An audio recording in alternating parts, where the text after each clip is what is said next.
On commence ce chapitre 4. Qu'est-ce que nous décrit ce chapitre? Il décrit une histoire que nous connaissons tous. Finalement, c'est l'histoire de l'homme, l'histoire de l'humanité, qui est aussi parfois notre propre histoire. Et donc, on va lire ensemble Daniel, chapitre 4. Nebuchadnezzar, roi, à tous les peuples, aux nations, aux hommes de toute langue qui habitent sur toute la terre. Que la paix vous soit donnée avec abondance. Il m'a semblé bon de faire connaître les signes et les prodiges que le Dieu suprême a opérés à mon égard, que ces signes sont grands, que ces prodiges sont puissants.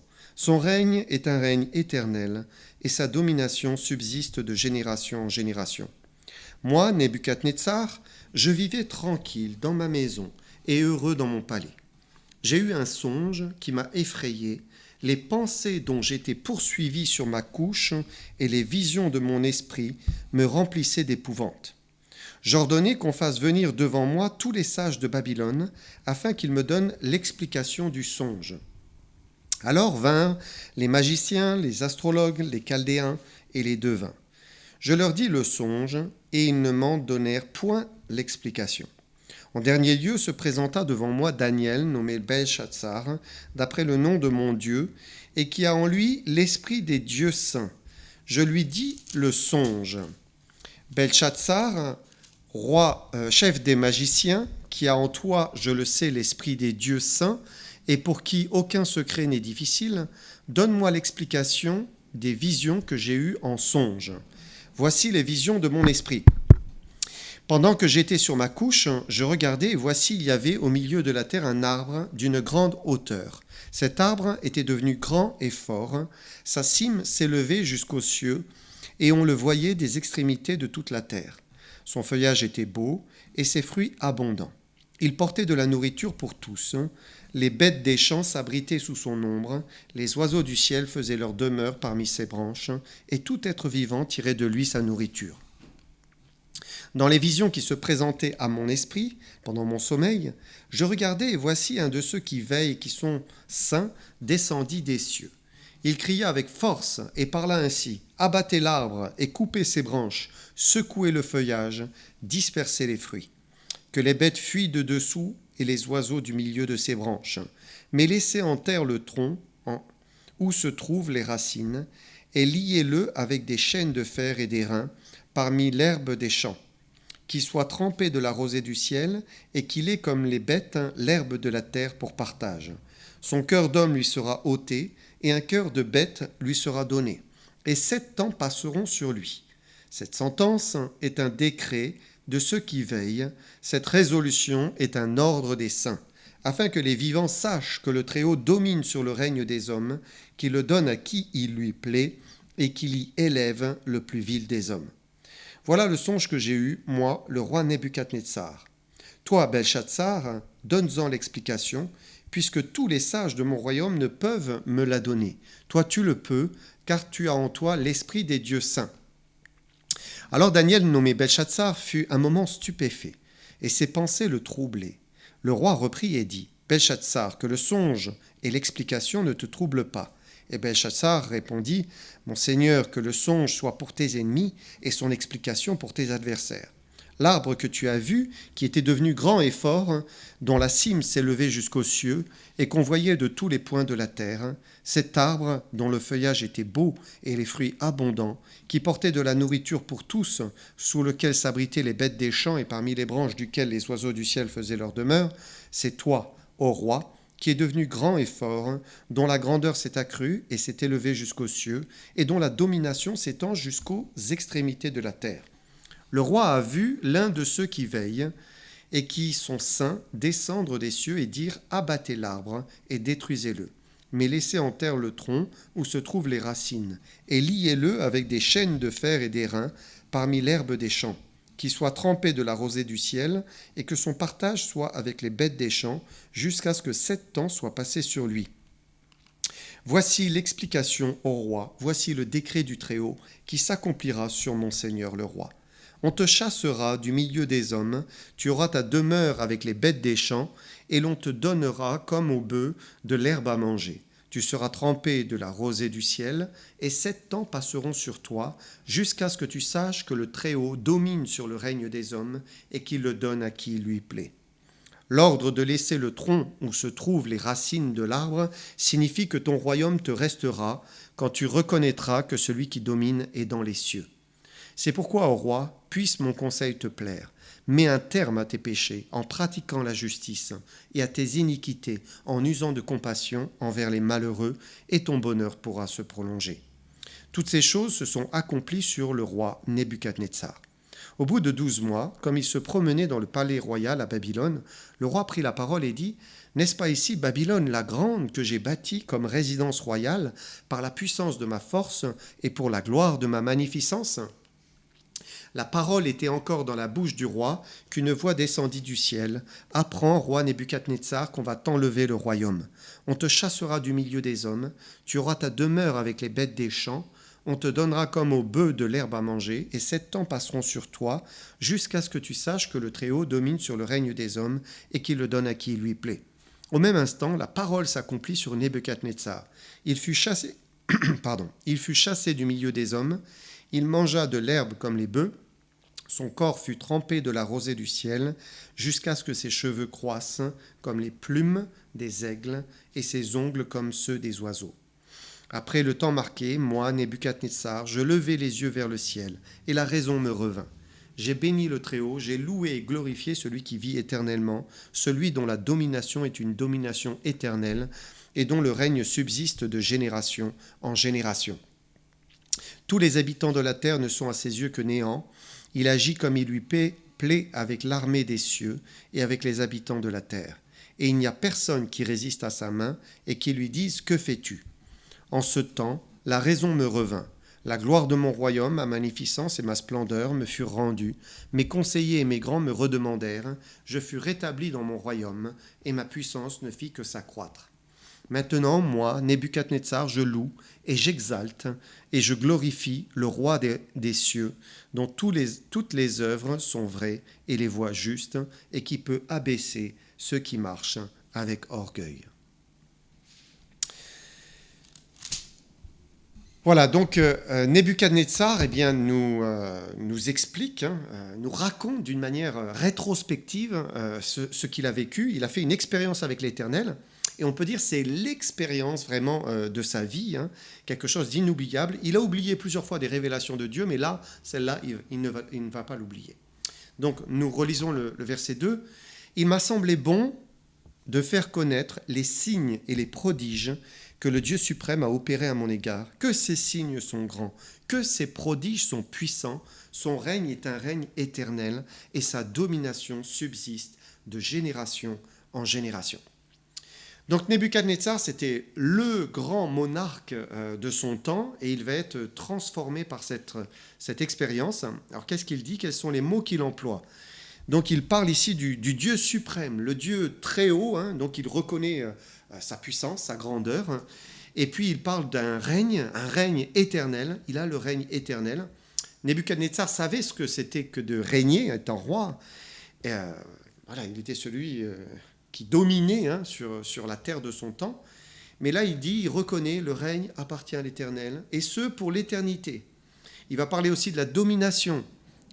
Domination, elle est au-dessus de moi, c'est pas moi qui domine, c'est Dieu qui domine.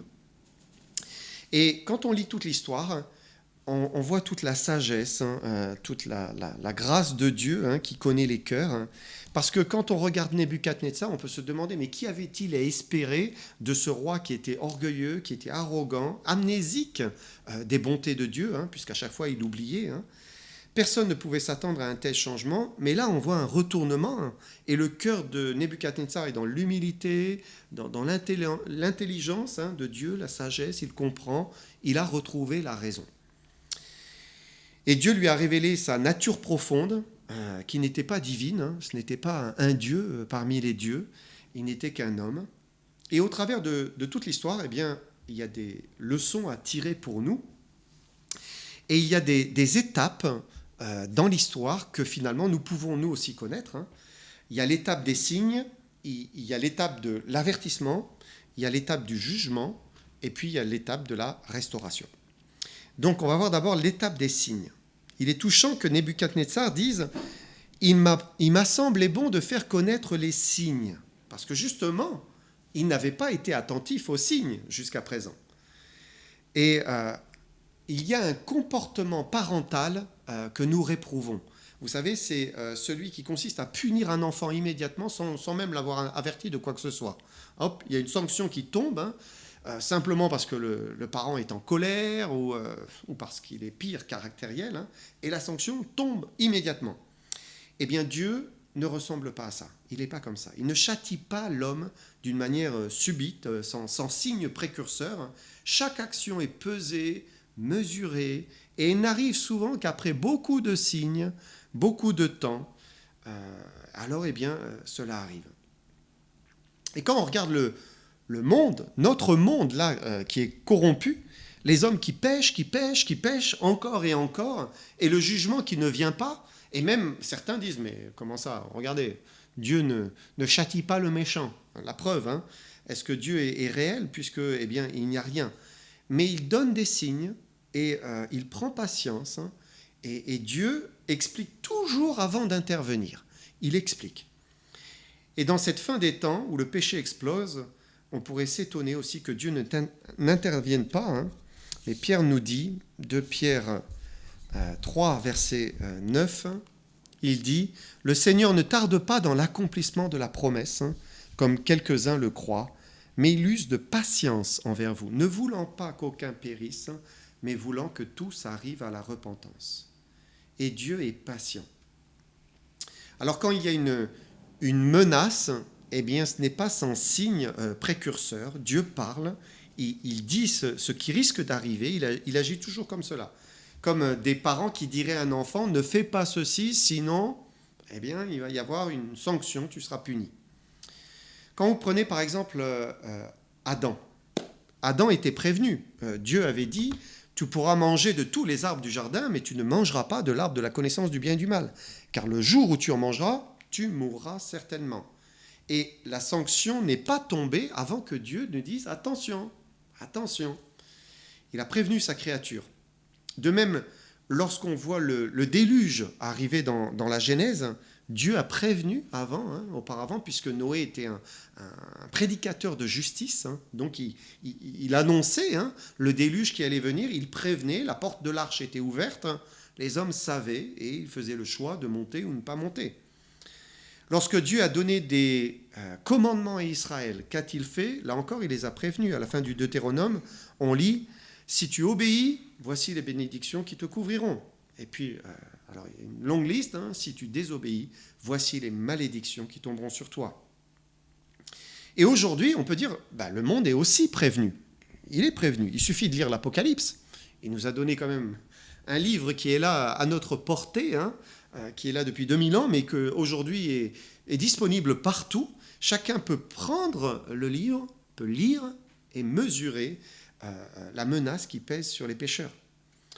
Quand vous lisez l'Apocalypse, ce n'est que cataclysmes, guerres, épidémies, ulcères, famines, grêle, feu, météorites qui tombent du ciel, contamination des eaux, des mers, des rivières, chaleur du soleil qui finit par brûler les hommes, ça devient insupportable.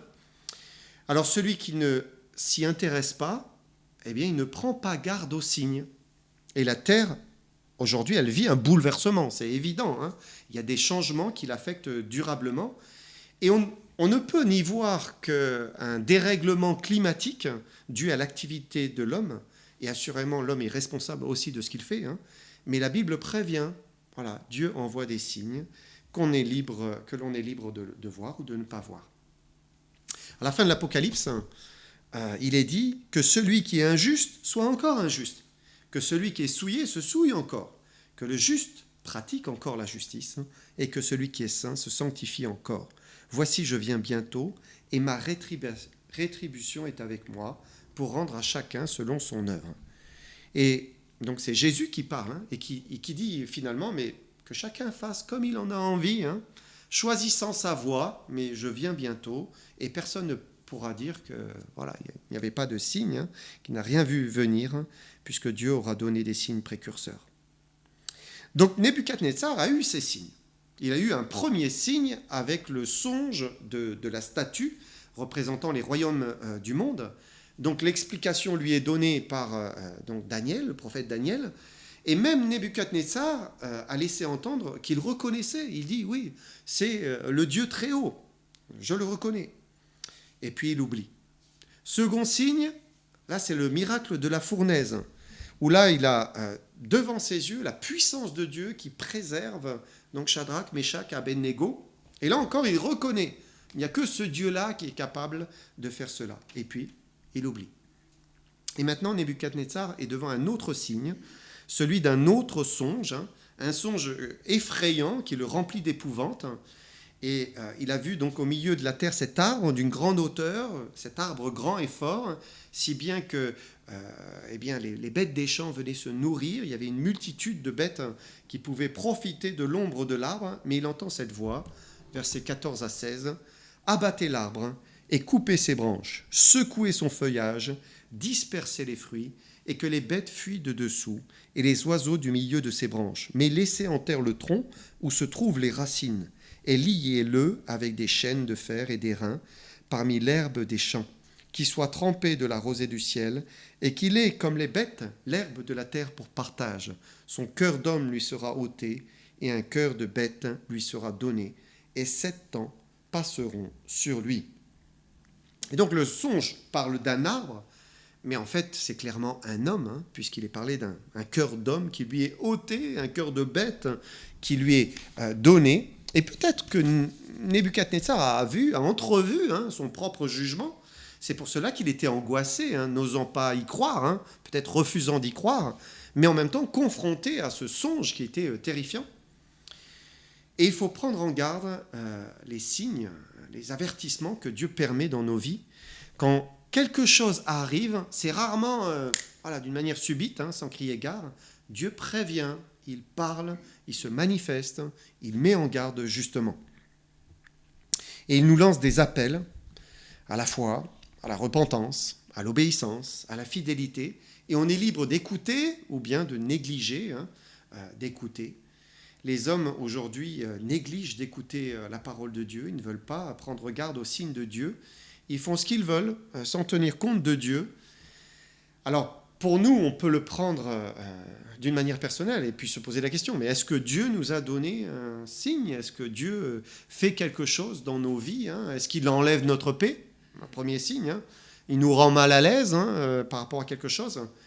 Est-ce qu'il nous montre dans les Écritures à plusieurs reprises et un sujet, quelque chose où il nous parle? Est-ce que peut-être il nous le dit par des conseils, des personnes qui nous disent quelque chose? Parfois Dieu se sert des hommes, des femmes qui aiment Dieu. Même parfois Dieu se sert des hommes, des femmes qui n'aiment pas Dieu pour parler à nos cœurs. C'est possible aussi. Et si c'est le cas, alors eh bien, il faut voir les signaux que Dieu donne. Aujourd'hui, il y a des caméras partout, ce qui fait qu'on a des vidéos à profusion. Et on voit de plus en plus de vidéos de tous les automobilistes ou les conducteurs de bus ou de camions qui parfois franchissent des passages à niveau. Vous savez, ils se dépêchent et puis ça sonne, ça clignote, la barrière, mais rien n'y fait, ils y vont quand même. Tout indique qu'il ne faut pas passer, mais bon, ils y vont quand même et puis c'est la catastrophe.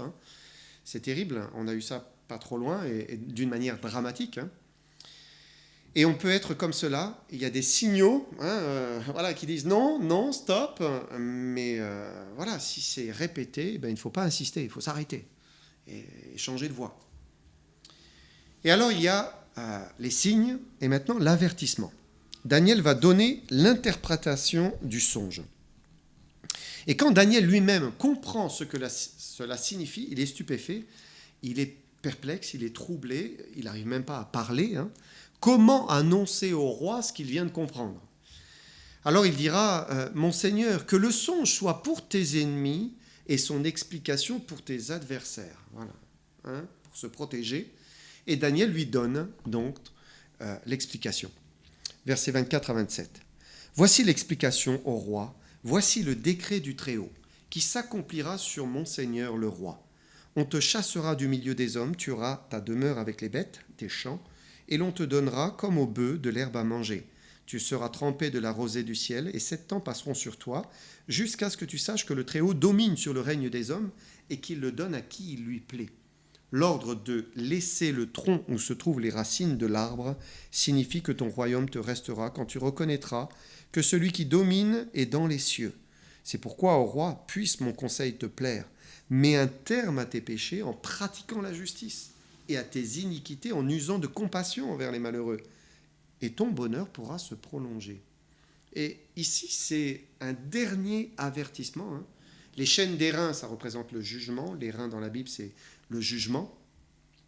Et donc, il y a le jugement qui est là, il est imminent, il est possible. Mais bien que le songe est donné, bien que l'explication est présentée au roi, eh bien, ce n'est encore qu'un avertissement, ici. Ce n'est pas encore le jugement. Lorsque Caïn et Abel, vous vous souvenez, ont fait une offrande à l'Éternel dans la Genèse, Abel a offert le premier-né de son troupeau, une offrande qui a plu à l'Éternel, parce qu'elle représentait l'agneau de Dieu, le sacrifice, le sang avait coulé. Son frère Caïn, par contre, a présenté une offrande qui a déplu à l'Éternel, puisque c'était le fruit de ses efforts, de son travail, sa corbeille de fruits, ce qu'il avait récolté. Et cette offrande ne fut pas agréée de l'Éternel, souillée, et on lit à ce moment-là que Caïn fut irrité. Et Dieu lui dit, « Pourquoi es-tu irrité et pourquoi ton visage est-il abattu ? Certainement, si tu agis bien, tu relèveras ton visage. Et si tu agis mal, le péché se couche à la porte et ses désirs se portent vers toi, mais toi, domine sur lui. » Et donc Caïn était vraiment à la croisée des chemins. Il avait deux directions, l'une menant à la mort, l'autre menant à la vie. Et c'est un petit peu ici la même chose. C'est la même chose pour nous aussi.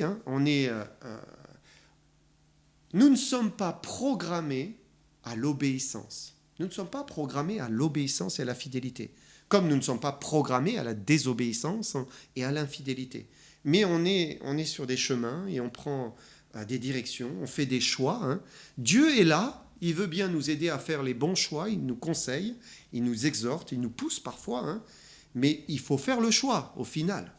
Et selon les choix que nous faisons, eh bien, cela va déterminer le chemin dans lequel nous allons marcher. Faire les bons choix nous conduit eh bien, à vivre un chemin qui est béni, on peut dire, même s'il est escarpé, difficile parfois, mais béni de l'Éternel. Faire les mauvais choix eh bien, conduit dans un chemin qui est douloureux, qui est pénible, avec souvent le sentiment de rater quelque chose. Alors c'est vrai, le péché apporte une certaine jouissance, mais une jouissance qui est bien éphémère et qui à la fin laisse un goût vraiment amer dans le cœur. Et Nebuchadnezzar était à la croisée des chemins. Daniel vient de lui faire connaître ses péchés. Donc le roi est injuste, il commet de nombreux péchés en pratiquant l'injustice.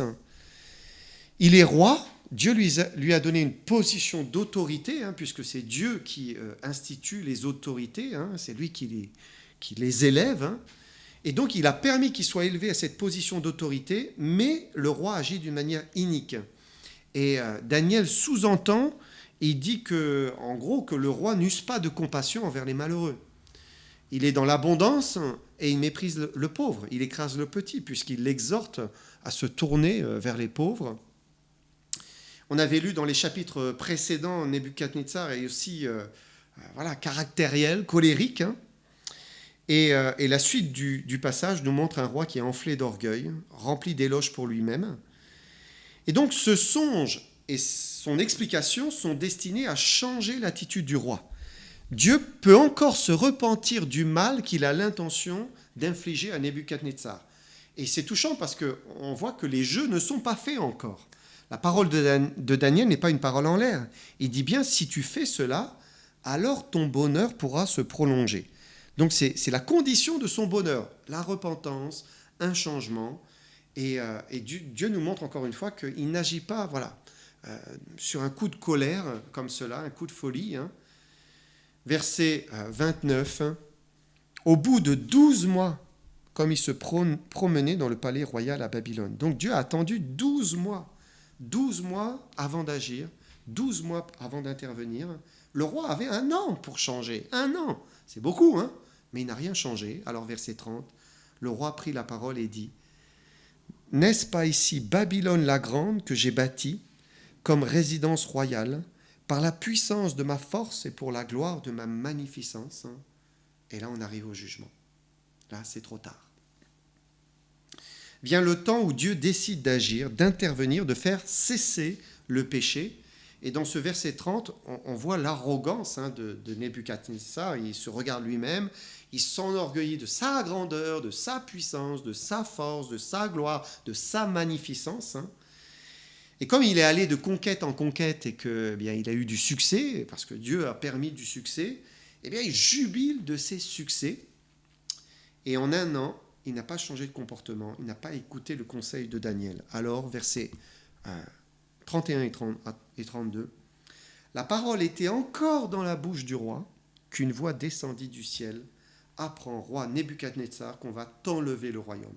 On te chassera du milieu des hommes, tu auras ta demeure avec les bêtes des champs.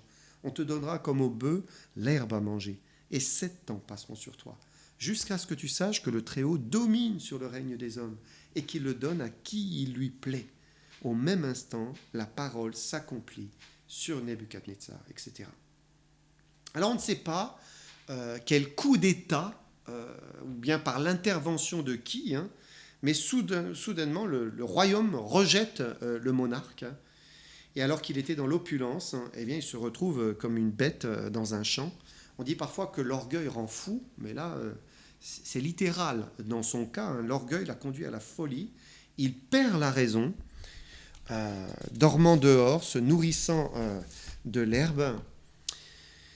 Et ça va durer pendant 7 ans, donc qui correspondent à 7 années. Donc c'est 7 années d'errance, 7 années perdues, où ses cheveux vont pousser, ses ongles vont pousser. 7 années où il croit être un bœuf. Alors on désigne aujourd'hui cela sous le terme de lycanthropie clinique, qui est plus pour quelqu'un qui se prend pour un loup, mais par extension, c'est finalement se prendre pour tous les animaux, un autre animal, ou on appelle ça zoopathie. Zoopathie. Donc c'est un homme qui pense être un animal. Et Dieu nous montre ici que la règle reste toujours la même pour tous les siècles. Celui qui s'élève sera abaissé, celui qui s'abaisse sera élevé. Et c'est quelque chose de constant que Dieu applique depuis toujours. Et si l'abaissement de Nebuchadnezzar est si fort, si son humiliation est si grande, c'est qu'elle était proportionnelle à son élévation, en fait. C'est parce qu'il était, il s'était pris pour le centre du monde, l'homme le plus important de la terre, et soudain, eh bien, il se retrouve l'homme qui n'a même plus une dignité d'homme. On connaît un autre homme qui s'est élevé comme ça, dans le livre des Actes. Il s'agit d'Hérode. On peut lire le texte, et donc c'est Acte 12. Versets 21 à 23, « Un jour Hérode, revêtu de ses habits royaux et assis sur son trône, les harangua publiquement. Le peuple s'écria « Voix d'un Dieu et non d'un homme !» Au même instant, un ange du Seigneur le frappa parce qu'il n'avait pas donné gloire à Dieu, et il expira rongé des vers. C'est fort, hein ? Donc c'est une attitude identique à celle de Nebuchadnezzar. Hérode usurpe la place de Dieu, il se prend pour un Dieu. Il ne rend pas gloire à Dieu. Au contraire, il prend la gloire pour lui. Peut-être Hérode avait reçu aussi des signes, probablement, mais il n'y a pas pris garde jusqu'à ce que le jugement le frappe d'une manière soudaine. Maintenant, à moins que Dieu juge d'une manière aussi radicale comme Hérode, Dieu frappe en général pour un but. Et le but, c'est la repentance, en fait. Il châtie pour la repentance, conduire à la repentance. Dans l'histoire d'Israël, Israël a énormément souffert. Et finalement, Israël est un type même du peuple qui ne prête pas attention aux signes. Parce que Dieu lui a envoyé des signes et des signes, que ce soit des miracles, que ce soit des prophéties. Mais ils ont été arrogants, suffisants. Ils ont méprisé finalement tous ces signes. Et ils ne se sont pas repentis. Mais regardez cette belle promesse dans Sophonie. On lit Sophonie 3,12. « Je laisserai au milieu de toi un peuple humble et petit qui trouvera son refuge dans le nom de l'Éternel. » Et parfois, il y a une souffrance qui est nécessaire pour transformer l'homme et lui permettre de devenir humble et petit. Et si Dieu frappe, si Dieu châtie, si Dieu éprouve du fait du péché, il le fait pour nous conduire à la repentance et produire un changement. Et nous arrivons maintenant à la 4e étape, la restauration. Et c'est bien là le plan de Dieu, qui est un travail, un brisement qui s'opère pour nous conduire vers une restauration. Verset 34. Après le temps marqué, moi, Nebuchadnezzar, je levai les yeux vers le ciel et la raison me revint. Un verset magnifique. Et c'est la solution, là, le dénouement des cauchemars les plus terribles. Nebuchadnezzar a pour la première fois réellement levé les yeux vers le ciel. Il s'est tourné vers Yahvé, le Dieu des Juifs, l'Éternel. Et lorsqu'on ne sait plus, lorsqu'on est dans l'impasse, lorsqu'on a l'impression d'avoir raté, de s'être égaré, ou que l'on a conscience de subir le résultat de nos mauvais choix, il est temps de lever les yeux, en fait. Faire comme lui, lever les yeux vers le ciel. Et c'est un acte symbolique, mais qui est déterminant. C'est le fait de rechercher le Seigneur, de s'en remettre à lui, d'espérer en lui. C'est ça qui rend la raison. C'est ça qui donne la lumière. Et trop souvent, quand ça ne va pas dans la vie de tous les jours, on essaye de trouver les solutions et de s'en sortir tout seul. Et on s'agite dans tous les sens. On essaye de se dépatouiller de nos difficultés. Mais pour avoir la raison, pour avoir la lumière, le discernement, la compréhension, la sagesse, l'illumination, eh bien, il faut se tourner vers le ciel, se tourner vers le Seigneur, lever les yeux vers le Seigneur. Nebuchadnezzar nous dit « J'ai béni le Très-Haut, j'ai loué et glorifié celui qui vit éternellement, celui dont la domination est une domination éternelle et dont le règne subsiste de génération en génération. Tous les habitants de la terre ne sont à ses yeux que néant. Il agit comme il lui plaît avec l'armée des cieux et avec les habitants de la terre. Et il n'y a personne qui résiste à sa main et qui lui dise « Que fais-tu » Et si Nebuchadnezzar a perdu la raison lorsqu'il s'est glorifié lui-même, il a retrouvé la raison en glorifiant Dieu. Il s'est glorifié lui-même, après il a glorifié Dieu. Et là, on a le secret d'une raison saine et équilibrée. C'est reconnaître, élever Dieu, le glorifier ainsi qu'il en est digne. Et le roi humilié va parler de domination, mais plus la sienne. C'est Dieu qui domine sur lui. Il reconnaît l'Éternel. C'est intéressant de voir ce que Scofield dit sur les caractéristiques de la domination de Dieu. C'est intéressant, je vous donne un peu ces points. D'abord, il dit que la domination de Dieu s'exerce sur toute chose. Nebuchadnezzar dit « Il agit comme il lui plaît avec l'armée des cieux et les habitants de la terre. Il n'y a personne qui résiste à sa main. » Donc ça veut dire Dieu règne sur toute la création, toutes les créatures. Ensuite, sa domination ne s'interrompt jamais. Elle est éternelle. Il n'y a pas un moment où elle s'arrête. Et elle n'est pas éphémère comme celle des hommes. Mais Dieu règne à jamais. Ensuite, sa domination, elle ne manque jamais ses objectifs. L'homme est libre de faire ses propres choix. Mais Dieu est tout-puissant pour atteindre sa volonté, pour faire sa volonté. Malgré les choix de l'homme, il fait sa volonté. Ainsi, le chemin de l'homme peut parfois être très différent selon ses choix. Il va à droite, il va à gauche, mais Dieu atteindra quand même ses objectifs. Il ira quand même au bout de sa volonté. Avec ou sans nous, mais il atteindra ses objectifs. Et puis pour finir, sa domination s'exerce essentiellement par sa providence. Ça signifie qu'il n'y a pas de hasard. Providence, ça vient d'un mot latin, providentia. Pro, en avant, et videre, ou vedere, je ne sais pas comment on le dit en latin, voir. Dieu sait, Dieu voit à l'avance. Il agit avec une connaissance du futur, connaissance de nos choix, de nos actions, de nos décisions. Voilà, ça c'est la domination de Dieu. Il règne. Et le songe présentait un tronc coupé, mais qui possédait encore ses racines Et c'est le signe de la restauration qui était possible une fois qu'il se serait repenti de son péché. Et du fait de sa prise de conscience, de son désir de rendre gloire à Dieu, alors Nebuchadnezzar a été restauré dans son royaume. Ses conseillers, ses grands, de nouveau l'ont appelé. Et quelle est la conclusion qu'il donne à son expérience? Verset 37. « Maintenant, moi, Nebuchadnezzar, je loue, j'exalte, je glorifie le roi des cieux, dont toutes les œuvres sont vraies et les voies justes, et qui peut abaisser ceux qui marchent avec orgueil. » Et quand on lit cela, on peut imaginer les paroles du roi David dans la bouche du grand roi de Babylone. Cantique des degrés, éternel, je n'ai ni un cœur qui s'enfle, ni des regards hautains. Je ne m'occupe pas de choses trop grandes et trop élevées ou relevées pour moi.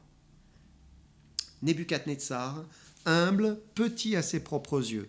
Et oui, Dieu peut élever, mais il faut prendre garde à l'élévation, parce que Dieu est aussi celui qui abaisse, que celui qui est debout prenne garde de tomber. Donc il faut être attentif aux signes, tendons l'oreille, pratiquons la justice, et veillons à bien lui rendre gloire, à chaque fois que Dieu permet quoi que ce soit.